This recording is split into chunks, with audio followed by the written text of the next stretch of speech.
They told me, son, you were born to do great things. They were right. I'm Atlas, and I aim to keep you alive. You think that's a child down there? She's a little sister now. Somebody went and turned a sweet baby girl into a monster. It's Ryan! Goddamn Andrew Ryan! Head to medical! Would you kindly get this? Would you kindly find that? Would you kindly find that? Would you kindly find? Would you kindly get this? Would you kindly head to Ryan's office and kill the son of a bitch? Did that airplane crash? Or was it hijacked?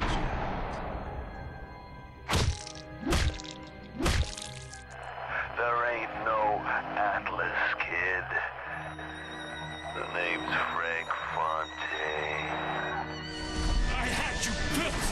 I sent you topside. I called you back, showed you what you was, what you was capable of. Even that life you thought you had, that was something I dreamed up.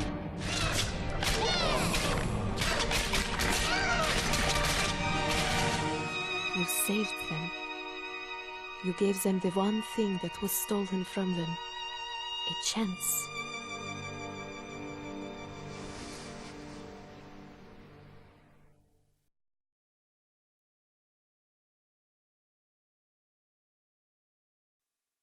Hi everyone, welcome back to Autoplay. My name is Otto, and this is the finale of Burial at Sea. In the last episode, we got the Lutece particle from Colombia, we got the hair sample for Suchong, and when we returned, Ryan attacked us with his men after we refused to work with him. In the end, the better man won. Us, Elizabeth. Because people always underestimate her. After that, we headed up to Fontaine's office to release the particle. We did. Prison began to rise, and just as it had, Atlas betrayed us, and we got chloroformed. And that's where I left it, in a dickish move on a juicy cliffhanger. And now we are about to find out what the ending has in store for us. Now, at the risk of spoiling things, I should give a general warning that this next section can be very hard to watch. If you are sensitive to things like violence against women, torture. Okay, not to put too fine a point on it, but Elizabeth essentially gets tortured and you experience it in first person. And it can be very tough to watch for a lot of people. Unfortunately, though, there is no clean place to break to, because extremely story important stuff happens throughout the segment. And so I don't really have a place that I could be like, hey, jump to here and you're good. Because it's like you'll miss out on a lot of stuff. So I guess if you are sensitive to that stuff, maybe lower the volume so you don't have to hear all the sounds, or like look away and just like listen. I don't know, it's tough. I'm sorry. It's just kind of how it is. And you'll just, yeah. It can be pretty hard to experience. I thought it was okay personally. Like, it didn't bother me too much to play through it. But I know some other people were very sensitive to it and even got like squeamish and stuff who normally aren't. So just as a heads up, this kind of stuff is coming. But alright, let's find out what the ending of Burial at Sea has in store.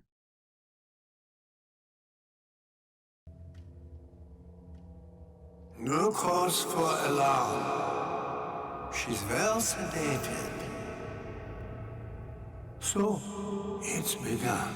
The Kashmir's all blown to hell. If Ryan didn't know we were back before, I'm sure now he's got the message. what do you want with this one? If anybody's got the line on the ace, it's her.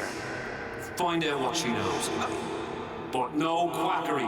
She's no good to us with a halo and a set of wings. I get started as soon as the claw form wears off. Don't see her as too tough a nut.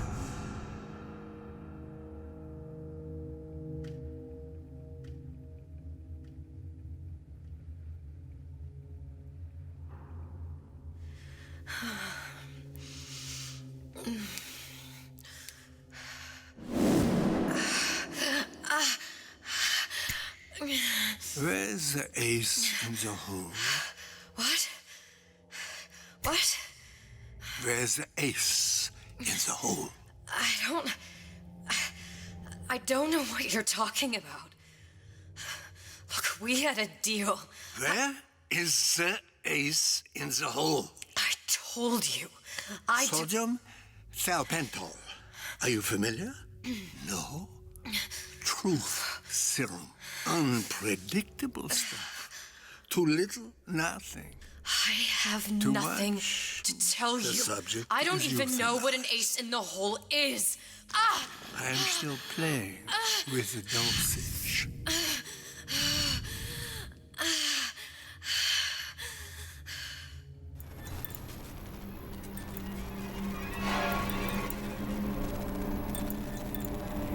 This world values children, not childhood. There's a profit to be made, and men who make it.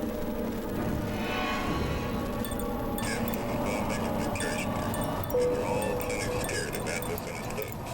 But only a fool counts out the right-thinking folks of Killer Ryan's rapture. Atlas's thugs have been pushed out of Point Prometheus. They're on the run in Fort Neptune. It's one thing starting a war, Atlas, but finishing one is altogether a different matter. Folks say it's only a matter of time until Atlas's entire mob comes out waving the white flag. 2 weeks. What? You've been down 2 weeks, love. Feckin' doctors. Better off hiring 1,000,000 monkeys. Our deal was to get you out of prison. What, did you expect me to win your war for you too? I'd tend to your own knitting if I were you. Now, darling, being that you were Su Chong's lab assistant and all, why not tell me where me ace in the hole went to? I don't know. As I said, I'm no doctor. But that doesn't mean I don't find the field fascinating. I keep up on all the medical journals and the like. I hope you have someone to help you with all the big words. You know what part of the brain free will comes from? Stubbornness? The prefrontal lobe. Now, I think it's fair to say you're a bit of a stubborn one, are you not? A man named Steinman taught me this. He's a bit of a lunatic, but a fine surgeon. He calls this little trick a transorbital lobotomy. Take hold of her, lads. You're wasting your Now, time. if you won't remain still, I can't be held responsible for what comes next. Here we go. You feel that? I'm moving the pick across your eyeball. Still now. And resting it on your skull. There's about a bit over 1/4 inch of bone between the pick and your prefrontal lobe. And that's where this little fella comes in. I don't... It was just a wee tap. But I don't expect it'll take more than a few of those to reach the meat. And then we might find you a bit less the mule. Where's me ace in the hole? I don't know. You know what else rests in the lobe? Creativity. Individuality. Personality. In short, what makes you, you. I'm just about through now. Last chance, pet. Where is the ace in the hole? Or what? What, you'll put a hole in my head and take away my memories? You want to make me forget all this? You want to make me not care anymore? Go ahead. You'll be doing me a favor. Ah! Bring in the monster! You're a regular hero, ain't you? Can't risk ripping the only part of you that's worth a damn. Well, there's more than one way to fry an egg. Now, little one. Are you familiar with the term transorbital lobotomy? Please let her It's go. a simple matter.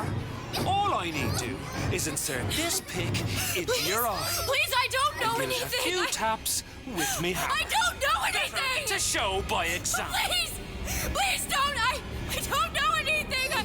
I don't know. Please. Ugh. Shh, it's okay. It's okay. Listen, it's okay. I can't tell him what I don't know. Where are we? You saw all the doors. And what's behind all the doors. The ace in the hole. It's here. Yes. But I don't remember this place. You've never been here. Then how would The I? memories you lost, they weren't just of the past.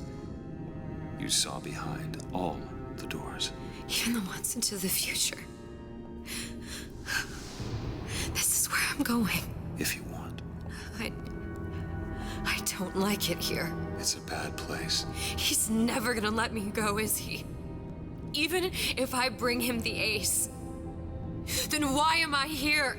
How if I was so smart? If I saw so much, why just send myself to the slaughter? For Sally. No, one day he will just rip her open and tear out her atom. All of this for nothing. Why did I do it? Why? You have to decide. Decide what? To take a leap of faith. I can't tell you what you were thinking because you don't remember. But you chose to come. There. In that room. The ace. I don't know what to do, Booker. Booker? Booker! No, please. Please just don't leave me here! Booker!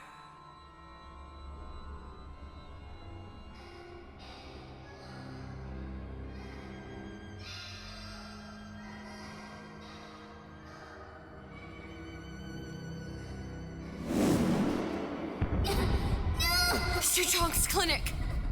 It's at Suchong's clinic. That's a bit convenient now. Ryan's got every turret in the place tuned to me and me men's genetic code. We'd be torn to shreds before we got 10 feet. That's right. Which is why I'm gonna do it for you. You okay with that? Get me the ace, I'll wrap the brat in a silk ribbon. Bag her and bring her to my bathysphere.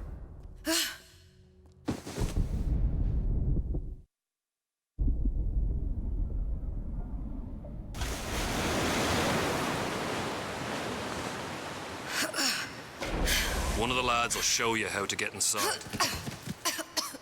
We'll be waiting for you where you come out. Shake a leg now. The Lord hates a laggard.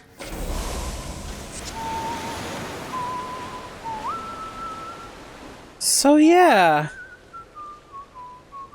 Tough sequence. Brutal.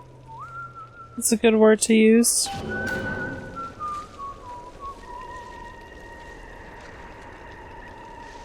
Definitely brutal. That scene with her and Booker, like, kills me, like, every time. Especially the part where, like, he leaves her and she's, like, slamming her fists on the ground, like, oh, I almost cried watching it. Like I said, her voice work in this game is amazing. Definitely really, really strong. So, now we are after the ace in the hole, which you'll remember is the subject of those secret notes that we found. It's something that Atlas really needs in order to win his war, he believes, against Ryan. And that's what we're here for. So you'll notice the sign that says plasmid shortages loom as conflict continues.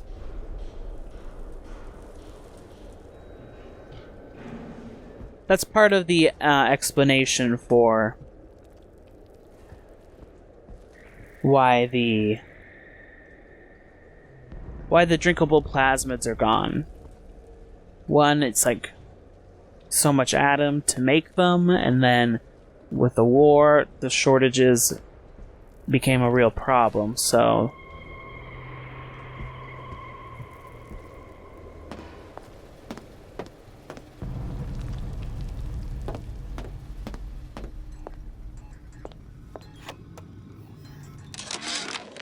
Suchong, what the hell were you thinking? Drinkable plasmids? We're burning through 10 times the amount of atom compared to the injectables. And if you fail to notice, them sea slugs ain't exactly growing on trees.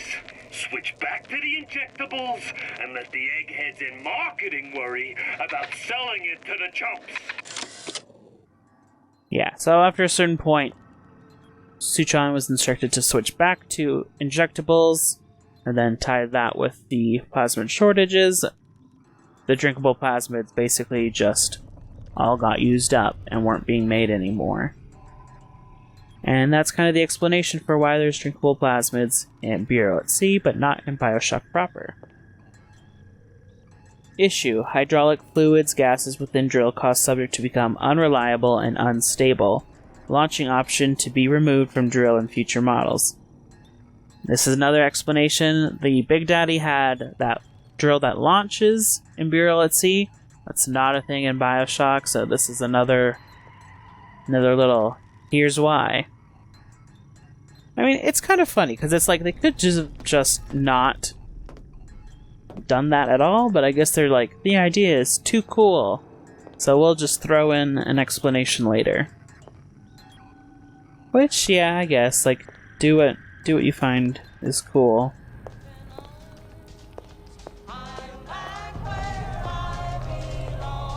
Imprinting solution not found in genetics.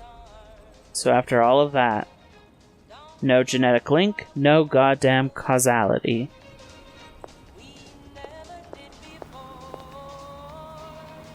Oh, and this was his camera feed of the Lutece device, which is how he was watching us. So the Vita Chambers are something in BioShock. Basically, when you die, you get revived in it. So this is just a little lore behind that. A combination of plasmids reconstructed within a field of quantum entanglement, aka the tears, results in fantastical restoration properties. I have fast-tracked this project for immediate mass production and distribution throughout Rapture. This completes Stage 1. Note, all chambers must be tuned to Andrew Ryan's specific genetic frequency before proceeding with distribution. So only he and his descendants get the joy of it.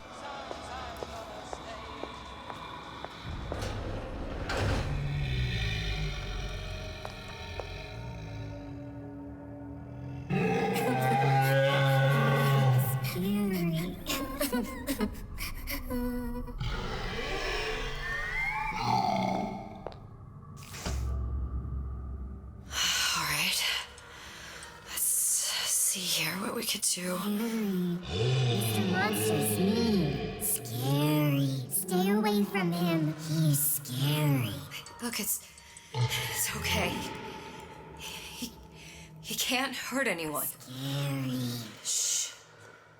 Shh. Can you move?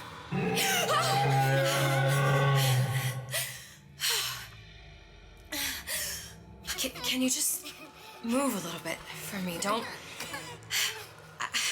I don't know how to help you. I don't.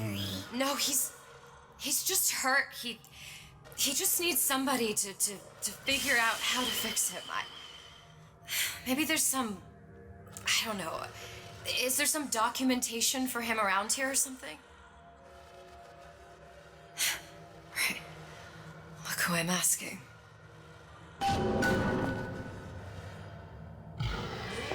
So you might be seeing where this is going, but...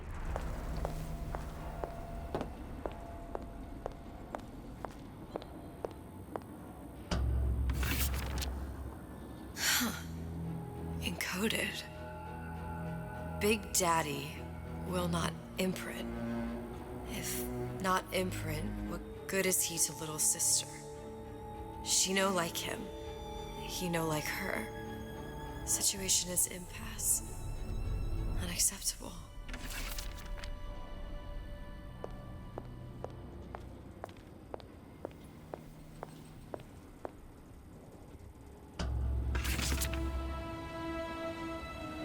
If stupid beasts had a half brain, they would realize they need little sister to live.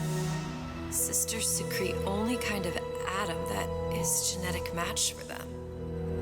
No little sister, no Big Daddy.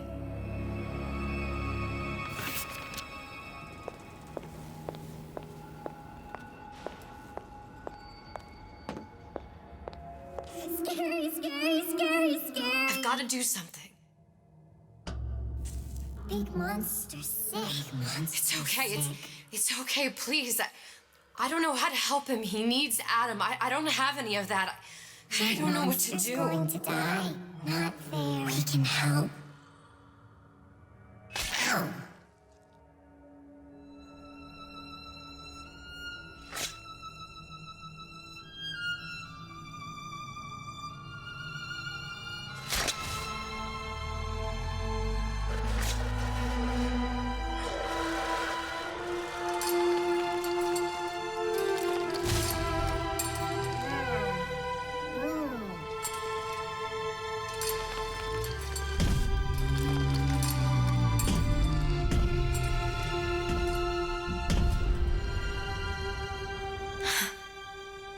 Lion with the thorn in its paw. Yep. So just like Songbird to her, by having the little sisters save the Big Daddy imprinted on them.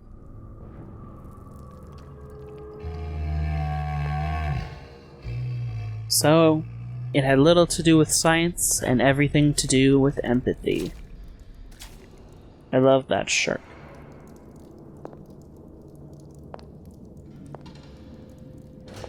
Cognitive conversion. Subject to undergo a series of reconditioning therapies. Note, all therapies have been outlined in notebooks. Strict guidelines have been provided. So, that child thing is... It's the main character from BioShock 1. Basically, he was kind of like a baby. I think he's like technically like Andrew Ryan's offspring. And they like perform like genetic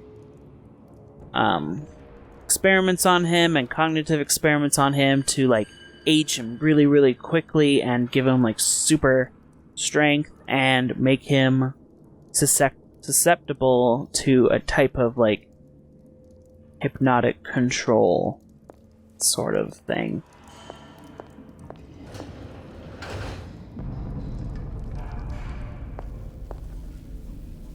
And this is where he slept, I guess. Okay, so Centurion.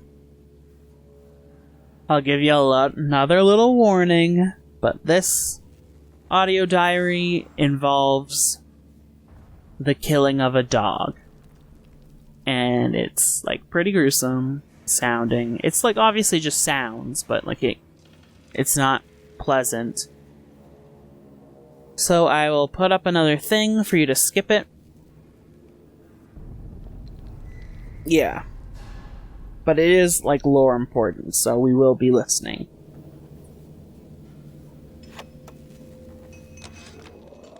Is that your puppy? She's very pretty. Thank you, Papa Sushon. Break her neck for me. What? Break that sweet puppy's neck. No, please. Break that puppy's neck. Would you kindly? No. No.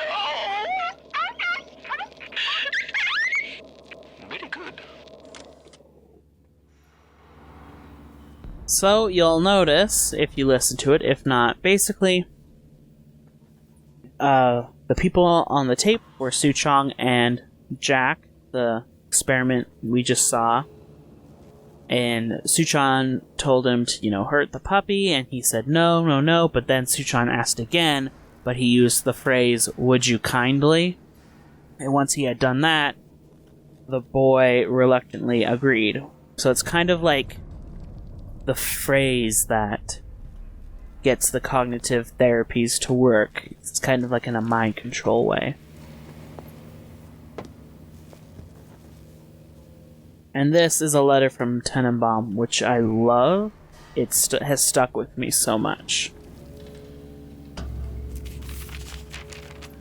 Suchong, of all the things I know this. It is in your power to be a different man. What can Ryan take from us that we have not already sacrificed at the altar of discovery? They are children, little sisters, and yes, they will forget. But you and I won't. The memories of what we have done fade only with the dimming of all lights. Tenenbaum. It's a very strong piece of writing. I love that, but you and I won't. Oof. Very strong.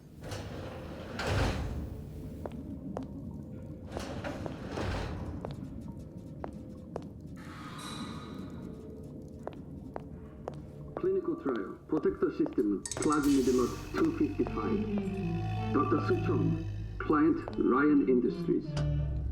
Very frustrating day. I can't seem to get the damn big daddies to imprint on the little brats. The protection bond is just not forming. Get away. Maybe if I modify the genetic sequence to... sequence to allow for... Get away, you filthy little shit! What? What are you doing? Get back! Get back!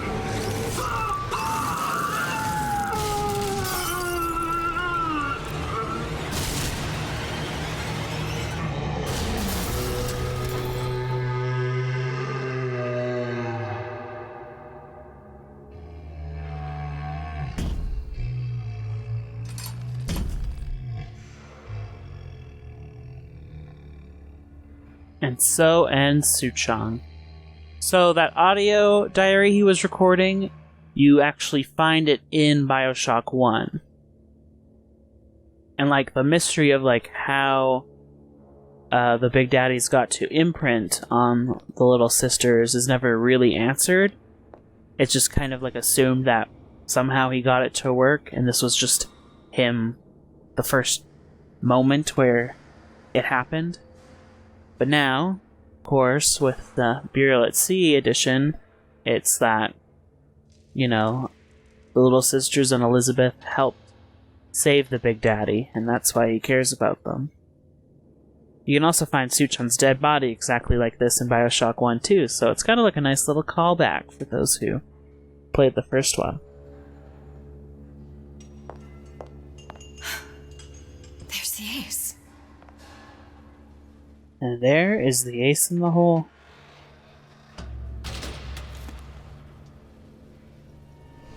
This is it. This is the ace in the hole. All the pain and all of the death for this.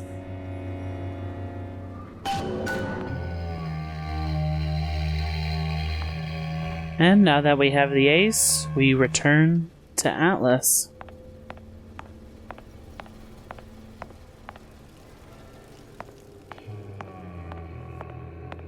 So this is Suchong's free clinic. If I remember right, he kind of just uses it as a way to experiment on people that come for free medicine. So, sketchy shit. Definitely not a good definitely not a good guy. And here comes the ending. These are Gatherer's Gardens. It's like the Little Sisters vending machines. Very creepy.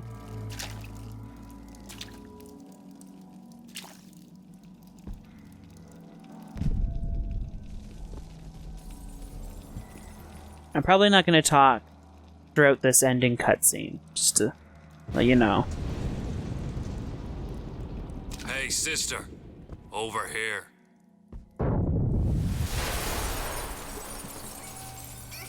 Do you have it? I have it. Give it over then. I'm keen to get this brat off me hands.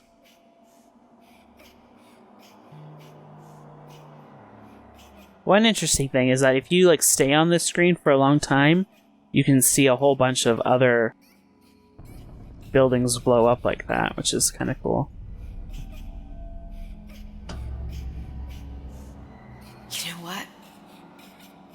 Andrew Ryan said I was a rube. But he was wrong.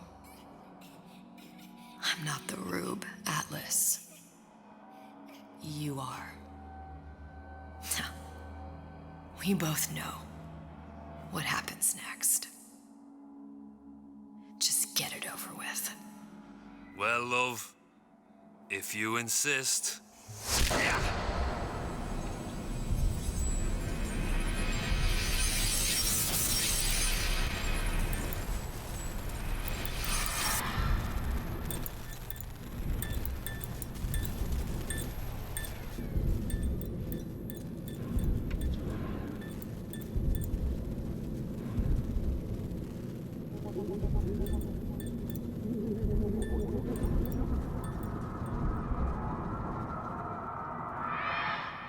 What is this? It's just a bunch of gibberish.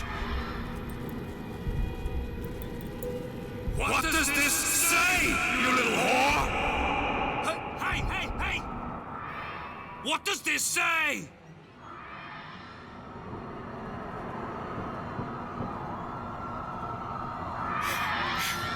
It says... Would you kindly...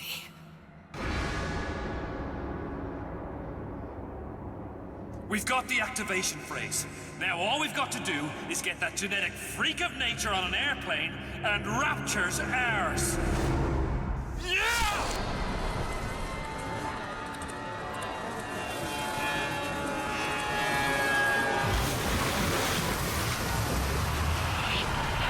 I chose Rapture.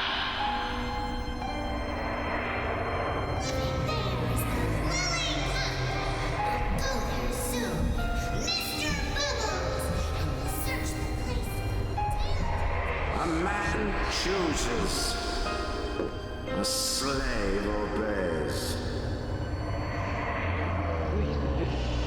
The fate to save one life is to save the world entire. It is you who are their savior.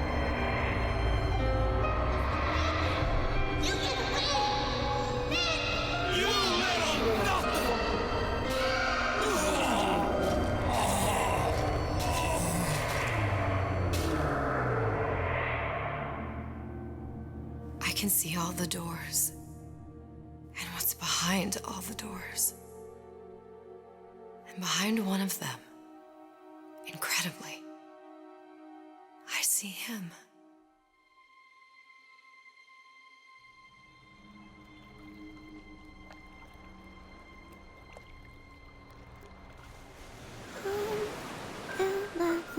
Dans ses bras, elle me parle tout bas.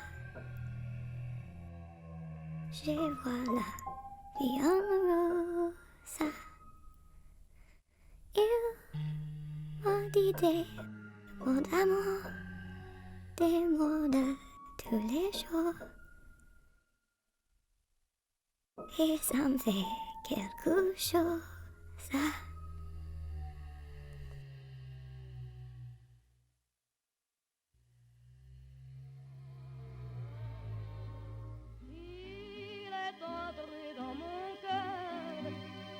Part de bonheur dont je connais la cause. C'est lui pour moi, moi pour lui dans la vie. Il me l'a dit, l'a juré pour la vie.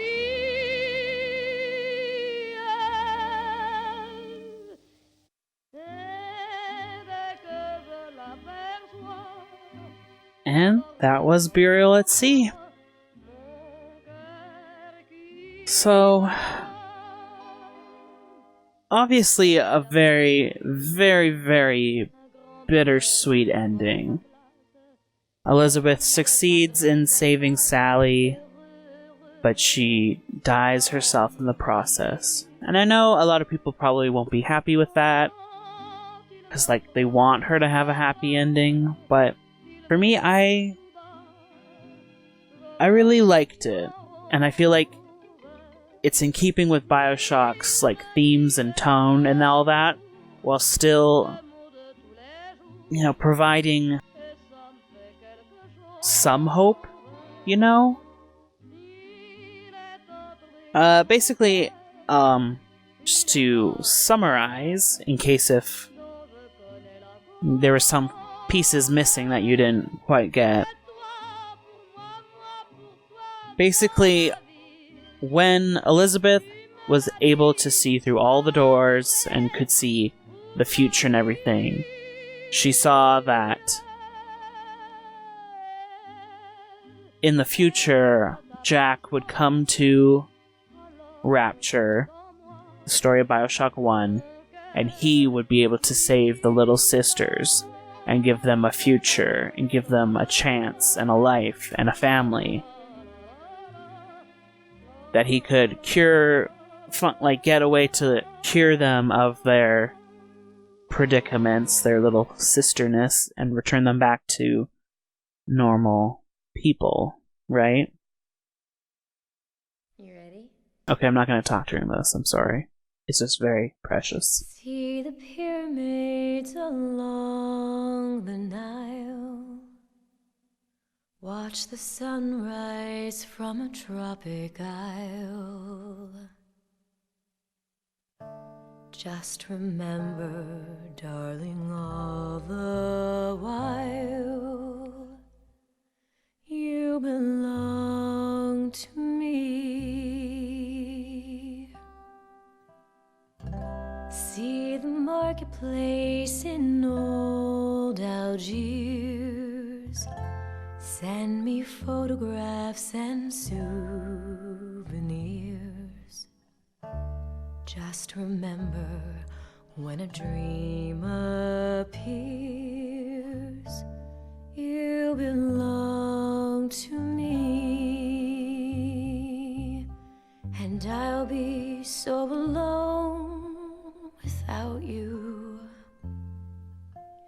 Maybe you'll be lonesome too, and blue. Fly the ocean in a silver plane. See the jungle when it's wet with rain.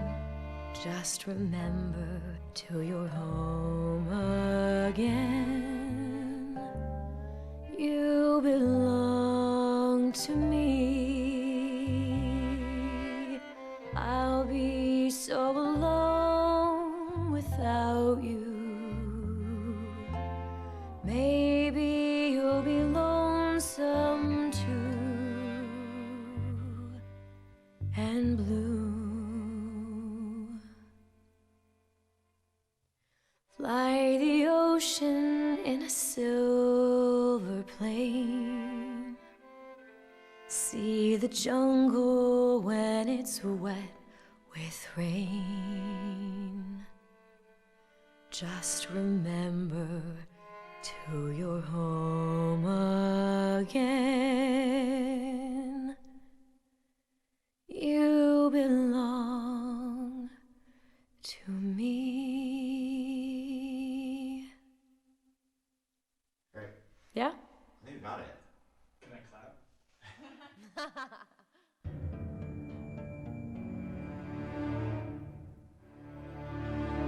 Right, so basically when Elizabeth could see the future and everything, she saw that Jack would eventually save all the little sisters. So when she went back to save Sally and undo the harm that she had caused, and break the cycle of abuse and exploitation. She knew that while she was going to essentially sacrifice herself, that it wasn't going to be in vain. That she could save Sally's life. And, like, not just Sally, but by, helping Atlas and all that, she'd eventually be able to save all the little sisters indirectly through Jack. And so that's why she did it. And yeah, I don't know. Like, I know it is, like, sad, like, Elizabeth dies, she doesn't get to have a happy ending in Paris or anything like that, but I feel like this, it, like, brings her character full circle, and it's, I don't know, I just find it, like, moving in a way. Like, we kept seeing this cycle of abuse, of exploitation, of people who are exploited coming around and exploiting other people, right? So it was just kind of, I don't know. I just think that Burial at Sea has the strongest themes of the series and the strongest, like, human core. I had talked before about how the problem with BioShock Infinite was how it expanded so much that it lost humanity. That Elizabeth becomes so, like, inhumanely super powerful that she loses her humanity. That she doesn't, like, feel as much as a person anymore because she knows everything that will ever come to be, and she's just kind of guiding Booker to his ultimate fate. And I feel like that's where Burial at Sea Part 2, like, gets it right. Like, it takes that huge expanded world and all that, and then, like, crams it into, like, a tight focus and gives it back its humanity. Because, like, I saw, like, some people would be, like, mad, like, oh, why does Elizabeth care about this one random kid? But, like, that's the point, Like, whereas before, her superpowers had kind of made her, like, not care about individuals, really. Because, there's just so many worlds. The fact that she cares so much about paying back this debt that she caused for this one girl, like, that's important, like, and that's crucial. And of course, you also have, like, the parallels between her and Booker, like, as she even pointed out, like, how well did you know me when you first came to Columbia? Like, like, it's important that she does this. And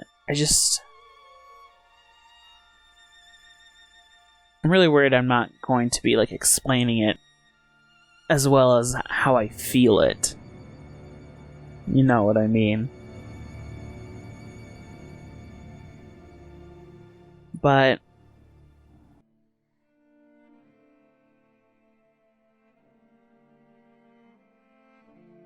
I don't know, like, it's very, I get why people find it sad, but for me, I find it uplifting, I suppose. I mean, maybe not uplifting. Maybe that's not a good word to use for it, exactly.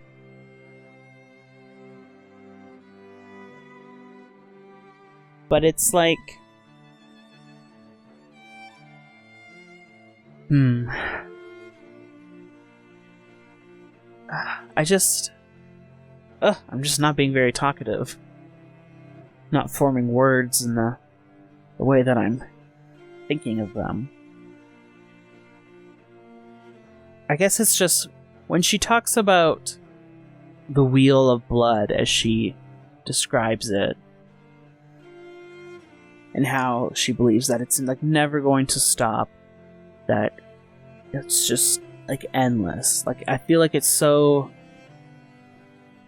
a good resolution to her character in particular, that she is able to stop it, that she is able to make a change and do something different, that it's not predetermined that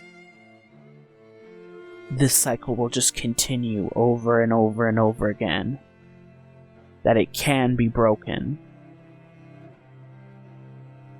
And I just like, there's just all these little pieces throughout Burial at Sea Part 2 that I just find like really strong and like meaningful, and just sometimes they're just like small little lines of dialogue. Like the part where Booker responds, like, what does he say exactly? It's something like, she's worried that too much damage has already happened to Sally, and is there even any hope for her? That she won't become this abusive person too in response. And Booker is like, I think that's up to her, just like coming back here was up to you. Like, it's just kind of like, that theme that these things can be changed, that they aren't set, that people can become better people and do better things. And in a way, I feel like BioShock Infinite is like very pessimistic. It has a very like fatalist view of the world. Like, all these things happened, they will happen, they're going to happen or have happened, and like that's just how it is. Like, like these bad things will always happen, you can't change it. And we're all, I don't know, though, like, it's very important that Elizabeth gives up all of that to help save one person, to help dent this cycle, as she puts it. But like, the thing is, like, she actually did end up breaking the cycle. She thought she was just denting it, but through her actions, Jack is able to save all of the little sisters. He's able to give them a life outside of Rapture and end Rapture.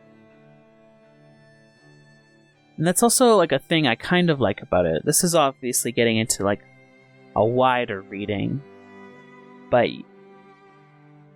a lot of people, there's like all this like terrible stuff going on, of course, as there usually is. And a lot of people are like, I can't break. Me, this individual, can't end this cycle, this system of abuse. I can't, like, I'm not powerful enough to, like, take down terrible structural issues or whatever. I can only dent them. But I feel like the message here is that, like, even if you as an individual can only dent them, like, that can be enough to start off a chain that does take it down, that does change things for the better, that can save people. And I just feel like it's a lot less pessimistic of a viewpoint than BioShock Infinite was. It has more humanity. It just does. It has a strong emotional core and through line running through it. And yeah, like, in a way, it kind of like saves Elizabeth's character.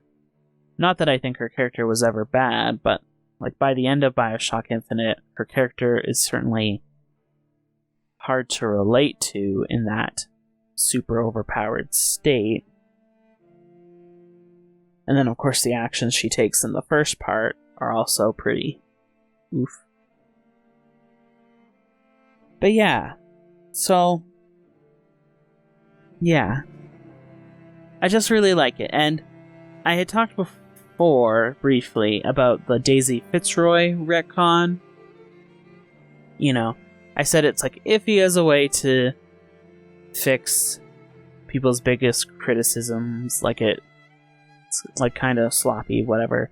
But the thing I did like about it was how it plays back into Elizabeth's story in this DLC. As, like the Lutesses say, you have to decide what matters more to you.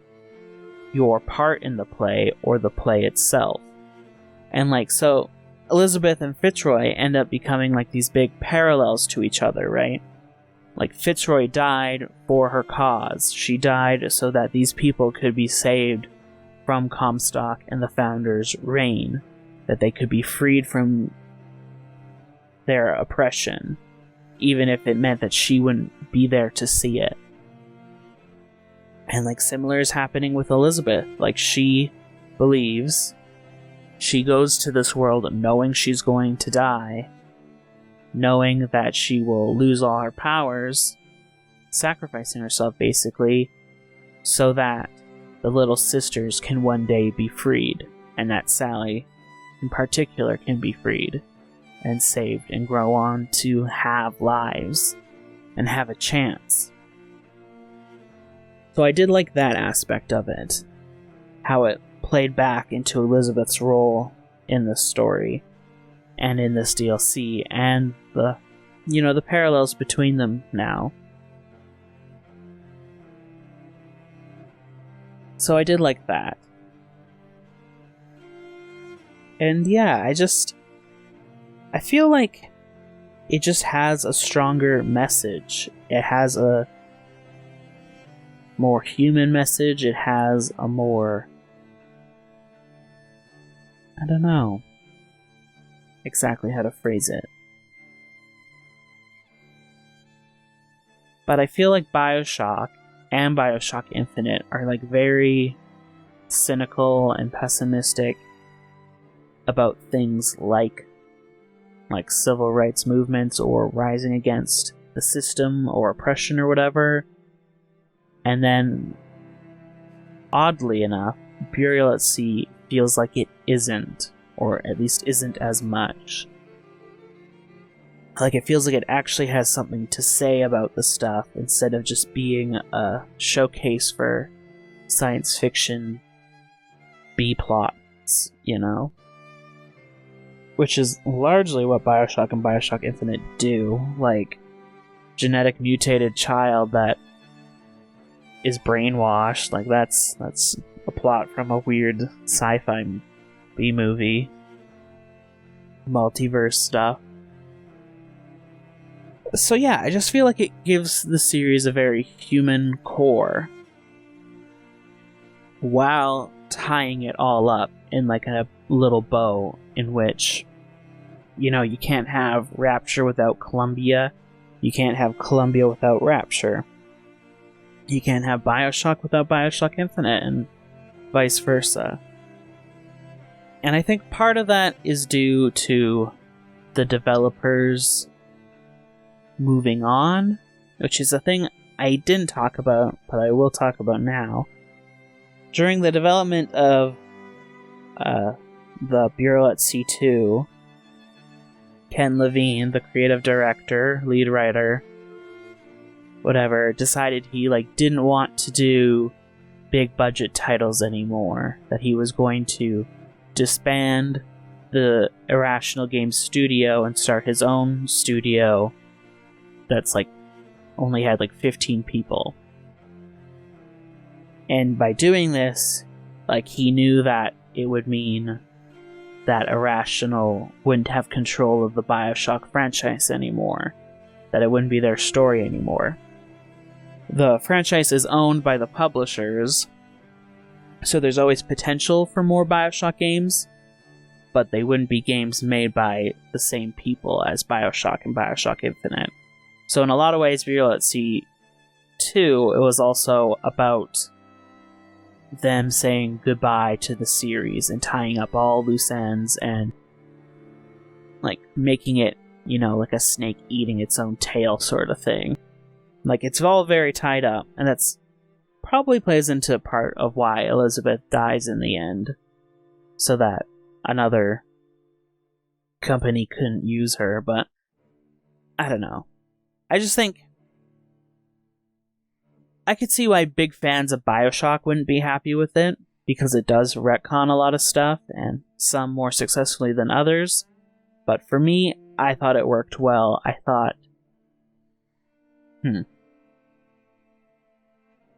Well, I'm gonna randomly talk about Kingdom Hearts now, but Kingdom Hearts 0.2, A Fragmentary Passage, does something similar, in which you get the side of Kingdom Hearts 1, but told through like Aqua's point of view, and in the end, you find out that she was there, just off screen in Kingdom Hearts 1's ending, doing stuff. And it's full of this retcon-y kind of stuff too. And I absolutely hate it. Like, I absolutely hate it. Like, I think it's done so poorly. But I could see why someone would be like, oh, you know, you're kind of a hypocrite, because Burial at Sea does this retcon-y stuff, and you love it. And I feel like the core for me is that if you're going to do big series retcons like this, it has to be for a greater purpose, you know? Like, you have to have gained something greater than what you were losing. And for me personally, I think Burial at Sea accomplishes this. Like, yeah, it creates some inconsistencies with BioShock 1 and, like, definitely BioShock 2, which was made by a different developer. But what it gained in that emotional core and Elizabeth's strong character arc, in the way it ties the games together so closely, and in the ways that it gives a human touch to a lot of these elements, I think that's worth more than what it was otherwise. Whereas with the Kingdom Hearts 0.2, I did not feel that at all.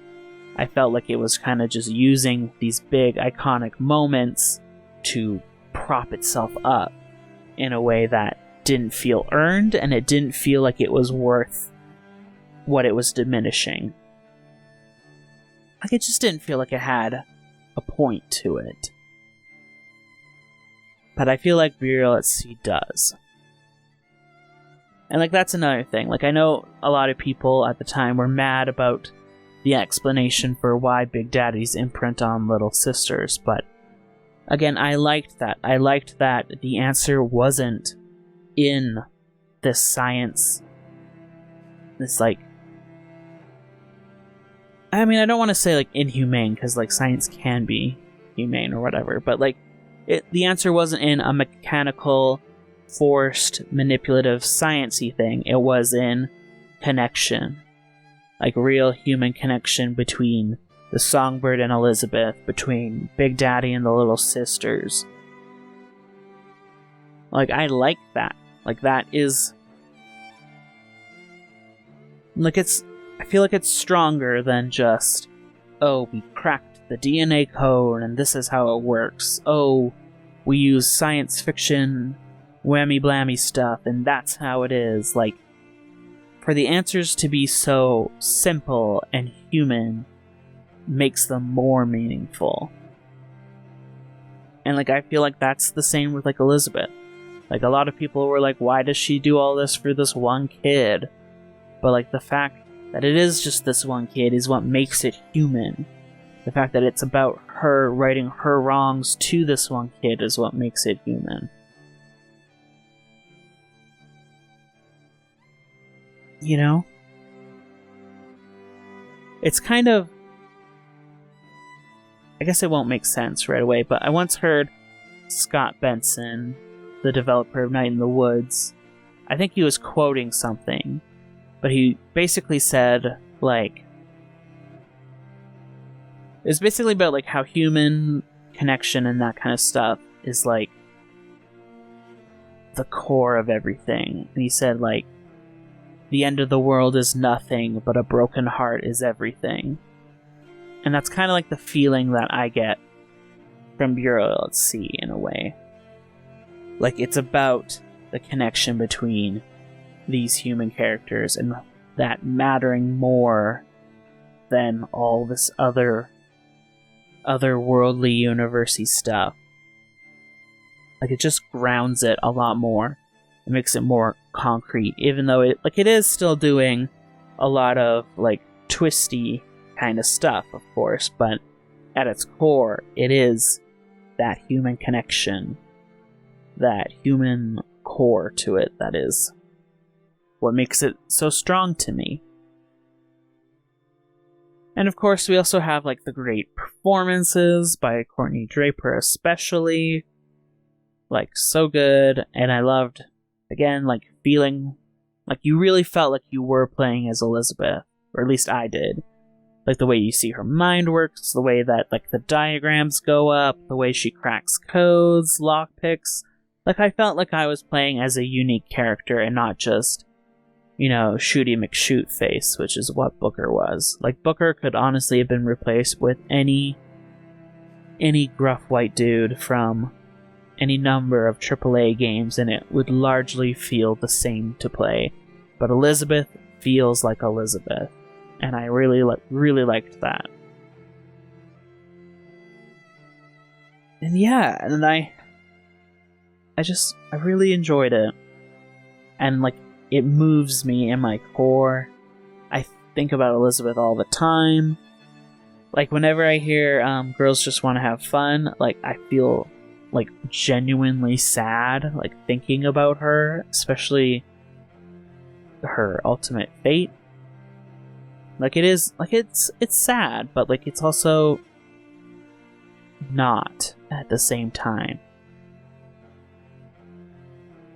Like, I feel like there's a version of it which has a much crueler ending for Elizabeth, and I don't think that's what we got. I think we got a strong ending for her, even if it did mean, like, self-sacrificing.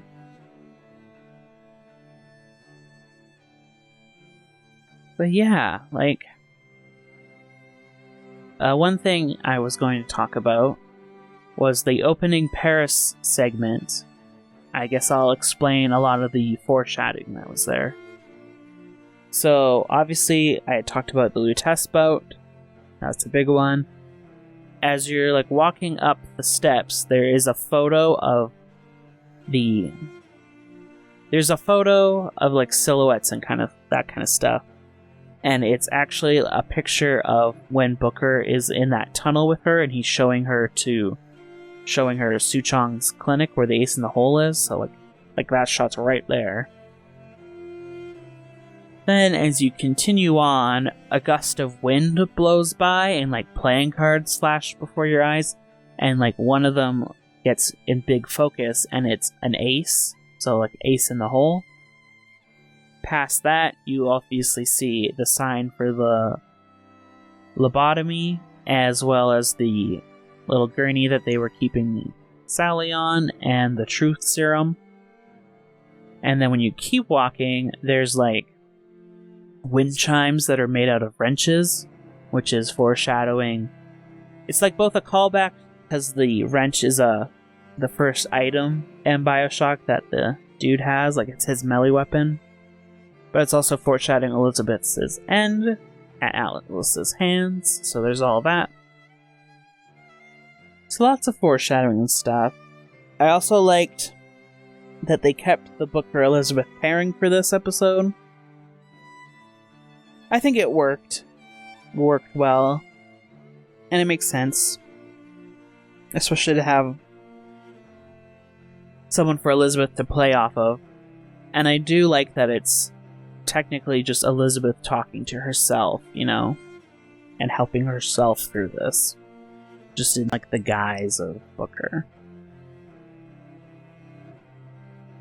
And yeah, I just feel like very strong emotional core, great end to Elizabeth's arc and to BioShock as a whole.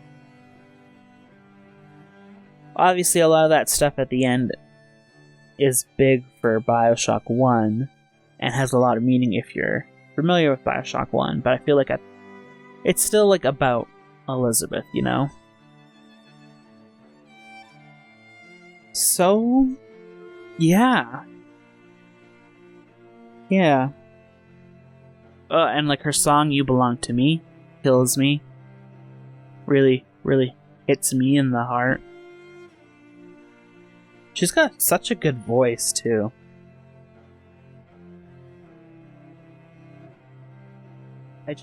Yeah. I hoped you guys liked it. If not as much as I did, but just liked it in general. I truly believe that it's the strongest entry in the series, Burial at Sea.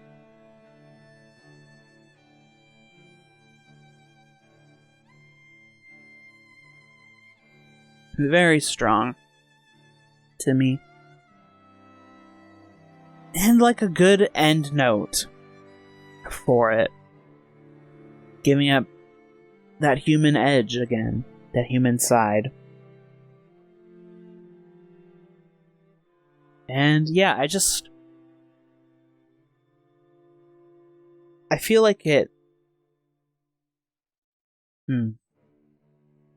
In a way, it almost retroactively makes BioShock Infinite better, but at the same time, it also makes me realize just how worse BioShock Infinite is compared to it.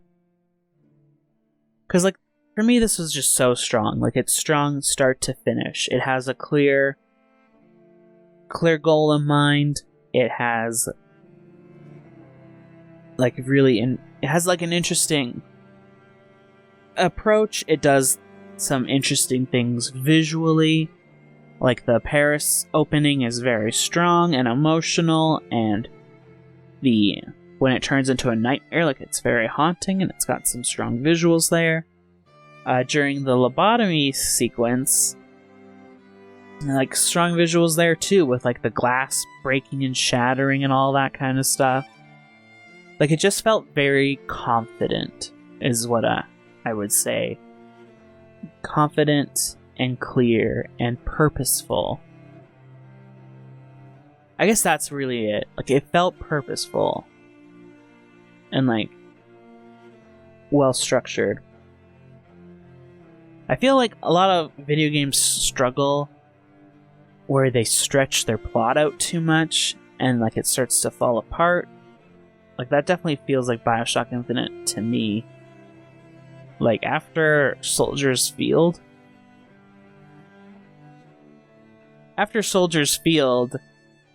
and even a little bit before that, it just feels like it's overstaying itself a bit, and that they're kind of, like, improvising for time. Like, you say so much in Finkton for such a huge portion of the game, and you're just kind of going back through the same areas over and over and over again, and I don't know, doesn't feel as strong. So I feel like shorter length, like, really helps developers deliver something strong. I'd mentioned before how I believed that a lot of games had DLC that I considered to be stronger than the main game. Burial at Sea is one of them.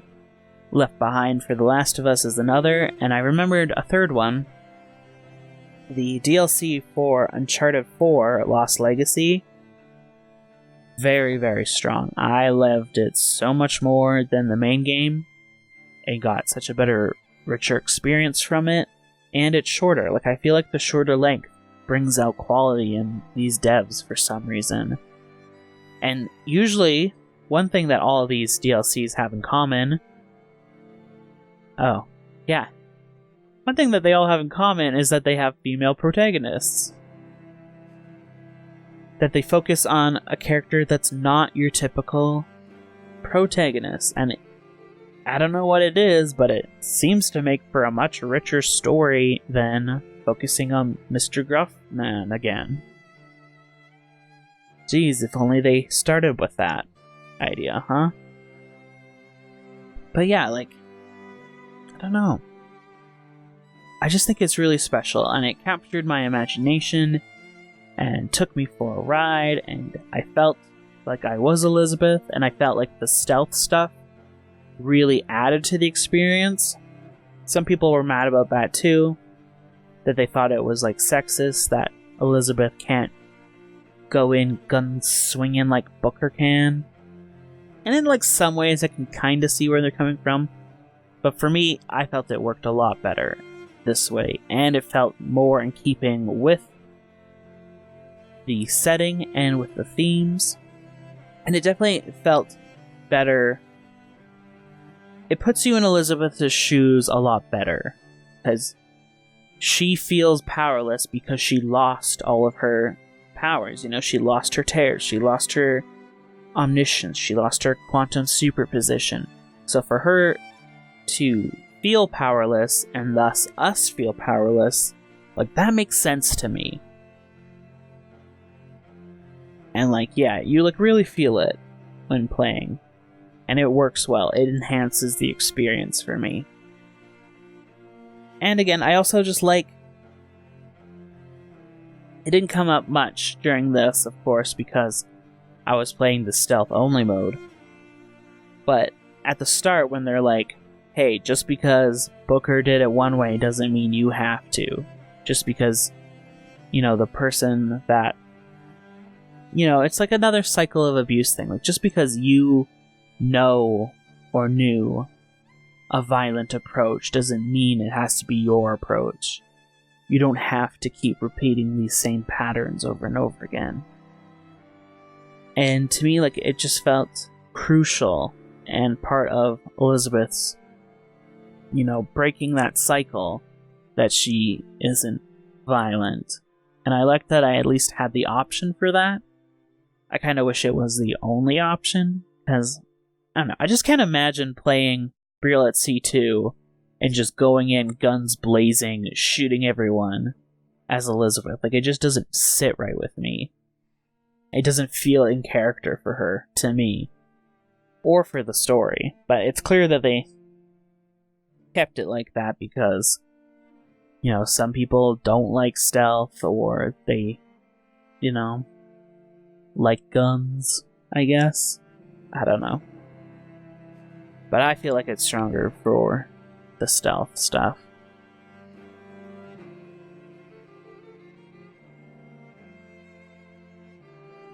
And yeah, I feel like I had more to say. If you have any like questions or whatever, like, definitely put them in the comments. I'll respond to all of them. If there's any part of the game you want clarified a bit more, I can do what I can. If there's an opinion you want to know from me about something, I'll do my best to express it. But overall, I feel like this was just a really strong end to the series, to Elizabeth's character. I can't keep saying it over and over again, obviously, but it just felt more human, grounded, emotional, and had like a surprising amount of like thematic stuff for this series. And I liked that it didn't try to do meta stuff, you know? Because I feel like that's part of this whole thing, is that BioShock and BioShock Infinite both have like meta video game commentary stuff that, while interesting like the first time you do it, kinda, it feels like it's the only thing it has going for it almost at a point. And it can get in the way of the characters and the story that's being told non-meta-ly. And so I like that this one was pretty focused on the story itself, on Elizabeth, on her journey, and everything like that. Like, I felt that was very strong. Yeah, I just really love it. Like, I really love it. It sticks with me so much more than the main game did. It moved me so much more than the main game. Like, I cried playing this game. Even now, having played it through so many times, I still like get teary-eyed at a lot of the parts. And that like final shot where we are no longer in Elizabeth's perspective and we just see her like smile kindly at Sally before she dies, like, oof, that just hits me. feel it inside. Like, so good. And La Vie en Rose, such a perfect song choice. Like, that is an emotional song. Like, it gets me emotional. Especially after playing this. But, like, it worked so well, fits so well, and I liked how it was such a thematic, like, through line through it.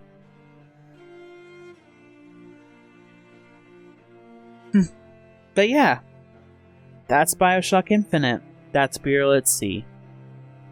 Ends on a very strong note. Ends with an actual thematic point. Ends surprisingly arguing in favor of, you know, doing work to end abuse. And, you know, like, it felt more... Yeah, it just felt less cynical to me. Which I think is needed. Like, even though it's not happy per se, it's not pessimistic, it's not cynical, it's not apathetic.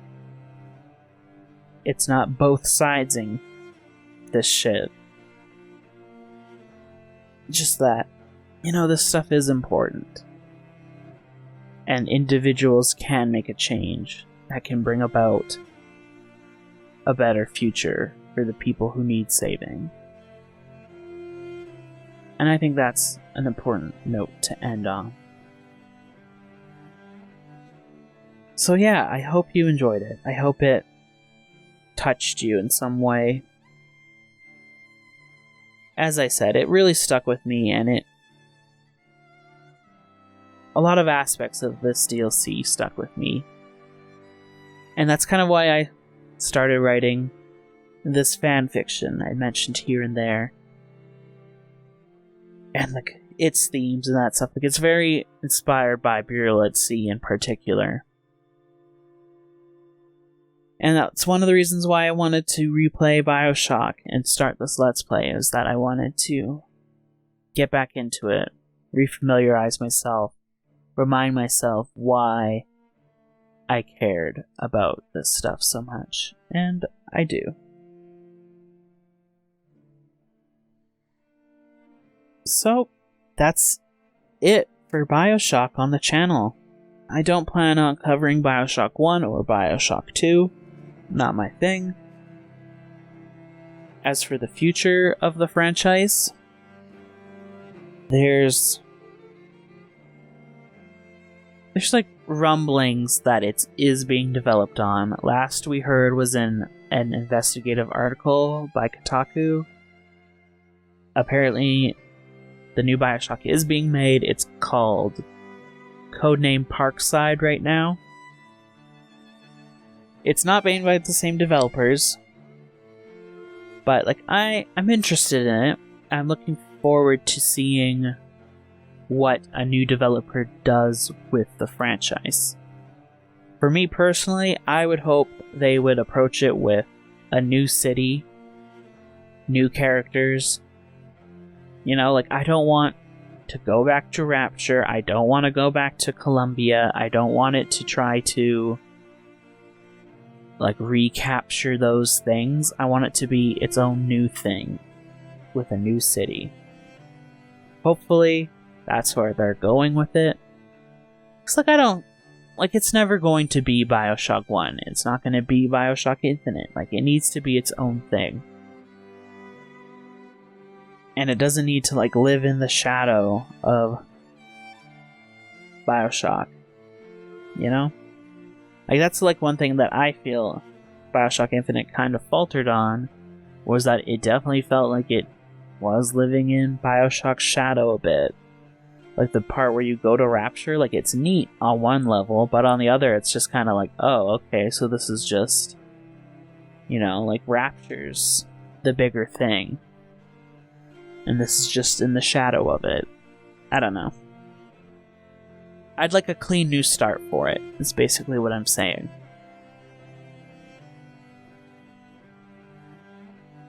Like, maybe, explore some new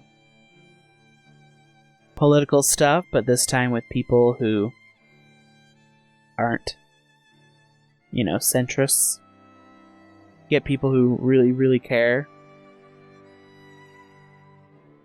I don't know. I'm like, usually with these kind of things, I'm at least interested in what they'll do with it. Even if maybe I won't end up liking it, maybe I'll end up loving it.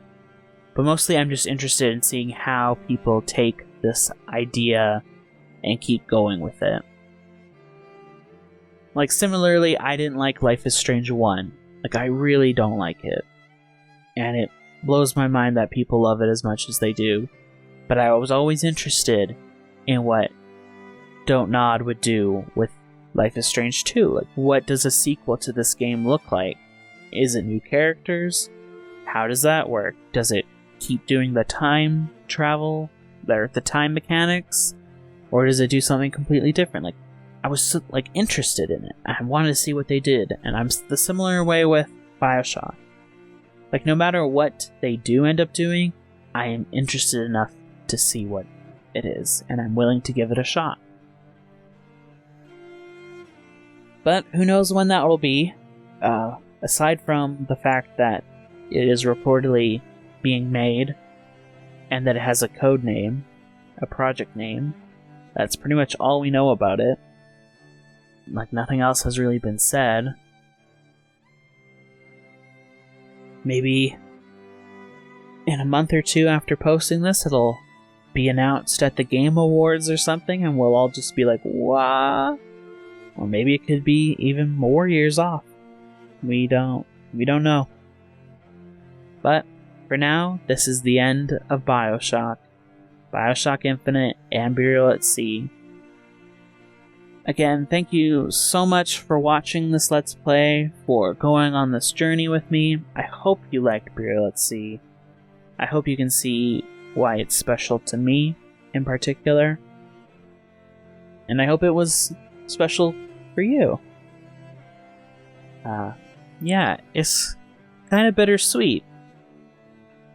Both the game and us finishing it. Like, BioShock was the first game for the channel, of course, and now the series is over for the foreseeable future. And we just gotta accept that and go into the great unknown and other games. I'm hoping to do some more lighthearted games and some games that I don't have to rant about how badly it handles its social commentary. Because I know, like, some people, like, whether they agree or not, they mostly want, like, a fun time when they come for a Let's Play. And I'd like to have some fun. I don't want this to just be like, here's what Otto complains about next, you know? Like, I also want to showcase things that I do really, really like, and that I can hopefully get you to see the good qualities of, or get you excited about it. By the time that this episode goes out, I will have done Untitled Goose Game, and I'm like, that's kind of something I would like to see more of on the channel, like games like that where I just get caught up in its charm and its wholesomeness and just its infectious excitement, you know? But there is still a place for these depressing romps, of course. The Last of Us 2 is on the horizon. I'm considering covering it for the channel, but I'm like a little worried because based on what has been released so far, I am not enthusiastic about it. I'm kind of dreading it. But I can get into that later. Anyways, point is, thank you so much for watching. Thank you for going on this journey with me. And thank you for seeing it to its end. And I'll see you in the next one. Bye.